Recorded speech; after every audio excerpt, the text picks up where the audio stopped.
here for First Chapter Friday, and today I'm bringing you The Frindle Files by Andrew Clements.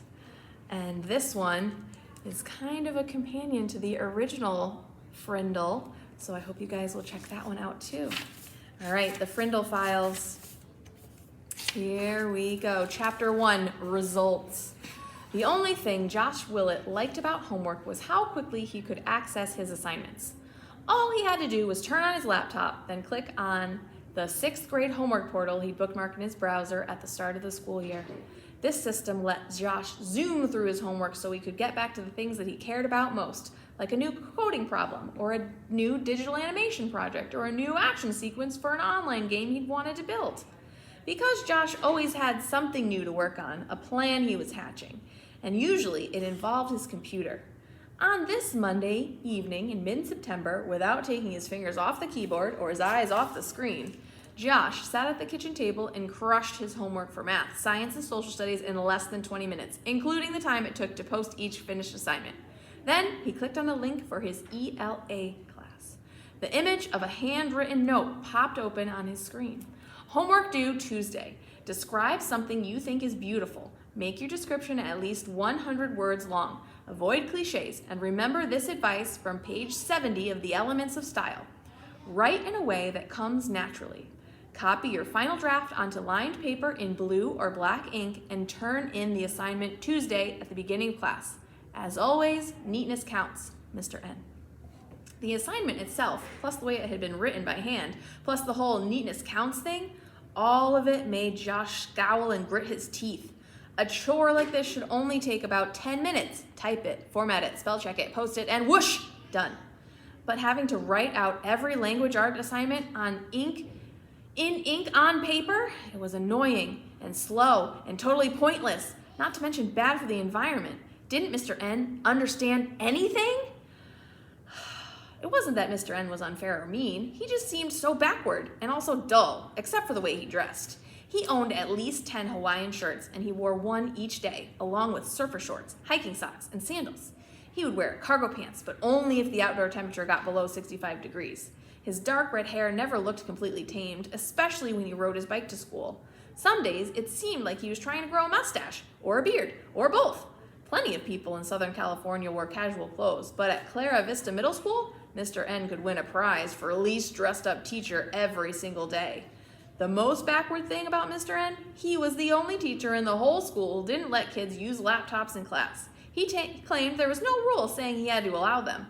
Josh had checked the school handbook after getting his first assignment, just to make sure. Josh wasn't sure if Mr. N even owned a computer. There was a rumor that once he had a big argument with Mr. Ortega about posting his homework assignments on the school website. Mr. N had told the principal that writing assignments on the board in his classroom was enough, and he didn't mean one of those Smartboards that every other teacher used. Nope, Mr. N had an actual chalkboard that he could move around the room on wheels. The whiteboard was there, but Mr. N kept it hidden behind a huge poster about the parts of speech. And that miserable little grammar book, The Elements of Style, most of it was over 100 years old. Almost every day, Mr. N made the entire class open a certain page, and then some poor kid would have to stand up and read something out loud. If you forgot to bring your copy to class, you get a red mark in his grade book, and 3 marks made your whole grade drop 5 points. Antique books, antique chalkboards, handwriting on paper. Mr. N's class felt like being stuck in a broken time machine, more like a time-wasting machine. It was so frustrating to Josh, who just wanted Mr. N to appreciate the world his students were actually living in. But grumbling was also a waste of time, so Josh opened a new document on his laptop. He had to write out the final copy by hand, but he always typed his first draft, like a normal human being living in the 21st century. Something beautiful. Josh stared at the empty document on his screen, watching as the cursor blinked and blinked. He had no ideas, not even bad ones. But as he looked at the blinking cursor, he decided it must be appearing once each second, a half second on, a half second off. He opened a stopwatch app on his iPhone and ran a quick test. Yep, 1 blink per second, and Josh understood why. The cursor blinked once each second because somewhere inside his laptop there was a line or two of computer code. A programmer had written that code, which told the computer what to do, and the computer obeyed. It had no choice, because good code is like a set of unbreakable rules, And if the programmer gets everything right, that code keeps working and working perfectly, practically forever. And that's what I'm going to write about. A few hours earlier, during the after-school coding club, Josh had finished writing a perfect Python loop statement, a sequence of instructions that repeated itself until a specific goal was met. And the loop was beautiful. A flurry of words rushed into his mind, and Josh's fingers zipped around the keyboard. 6 or 7 minutes later, the computer at the bottom of his document showed he had typed 136 words, just like that. After some quick proofreading, he began his final copy on the sheet of lined paper, neatly. Josh knew he had scrunchy handwriting, but his spelling was perfect and his sentences made sense. The page looked clean and organized, and word after word flowed onto the paper in bright blue ink. With only 4 sentences left to copy, disaster struck. The pen skipped. The dry point almost tore his paper. It was out of ink.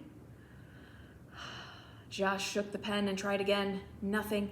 He banged on the edge of the counter, but it didn't help either. He dug around his backpack and found 2 other pens. He tested one on a scrap of paper. Black ink. He tried the second. More black ink. He needed blue ink to match what he'd started with Mr. N, the neatness nut. I guess I could start over with black ink. Josh shouted, "Hey, Mom! I'm right here. Quiet down. Dad's putting Sophie to bed." Josh hurried through the doorway to his family room. "I need a pen with blue ink so I can finish Mr. N's homework." Check the middle drawer of my desk. Josh opened the drawer, and the first pen he tried, blue ink. "Got one, thanks." Back at the kitchen table, Josh was starting to write again, and he noticed something printed on the side of the pen. One word in bold black letters. Frindle.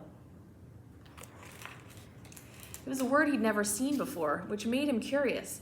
Josh did what any other plugged-in kid would do. He searched the word in his browser, Frindle, and then he hit return. What? 270,000 results? After clicking a few links, Josh opened up the images that were part of the search results. A lot of images. The very first picture showed some kid on a TV talk show, smiling at the camera and holding a pen. In another image halfway down the screen, Josh saw a close-up of a pen that was exactly like his mom's. He dashed to his family room. "Hey, Mom, where'd you get this pen?" She looked and then smiled. "I've had that pen since 6th grade. Everyone in my school started calling pens Frindles. And when those showed up in stores, I bought a couple. So did all my friends. It was kind of a big thing for a while."